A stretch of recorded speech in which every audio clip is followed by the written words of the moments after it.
আজি আমাৰ ফলিমাৰী জেডপিচিৰ আলতাফ হুছেইন তাৰ পত্নীয়ে জেডপিচিৰ টিকিট পাইছে কংগ্ৰেছৰ তৰফৰ পৰা।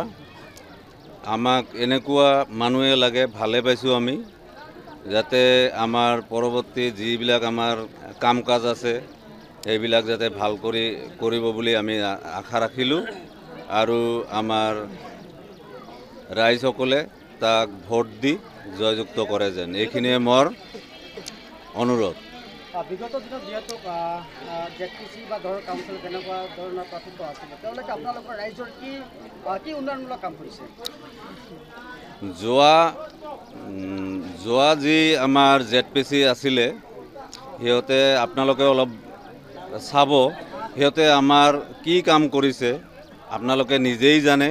আৰু এইবাৰ আমি আশা ৰাখিছোঁ যিজন প্ৰাৰ্থী আমাৰ ফলিমাৰীৰ জেডপিচিত দিছে, তাতকৈ এইবাৰ বহুত গুণে কাম হ'ব বুলি আমি আশা ৰাখিছোঁ। ফলিমাৰী জিপিত কোনজন প্ৰাৰ্থীত্ব প্ৰদান কৰিছে?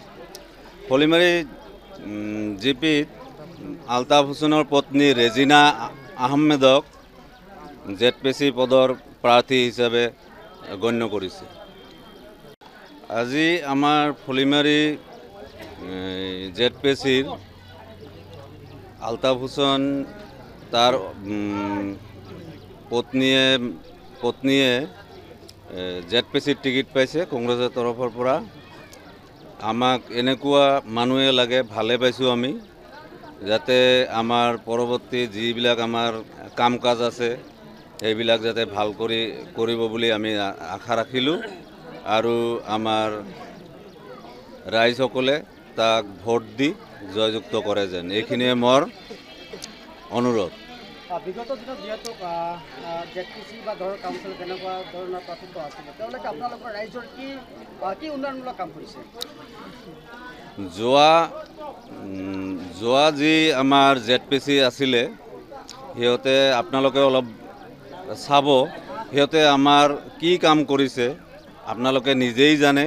আৰু এইবাৰ আমি আশা ৰাখিছোঁ যিজন প্ৰাৰ্থী আমাৰ ফলিমাৰীৰ জেডপিচিত দিছে, তাতকৈ এইবাৰ বহুত গুণে কাম হ'ব বুলি আমি আশা ৰাখিছোঁ। ফলিমাৰী জিপিত কোনজন প্ৰাৰ্থীত্ব প্ৰদান কৰিছে? ফলিমাৰী জিপিত আলতাফ হুছেইনৰ পত্নী ৰেজিনা আহমেদক জেডপিচি পদৰ প্ৰাৰ্থী হিচাপে গণ্য কৰিছে। যিকোনো খবৰৰ বাবে যোগাযোগ কৰক 7099017330 লগতে 7099017110 নম্বৰত।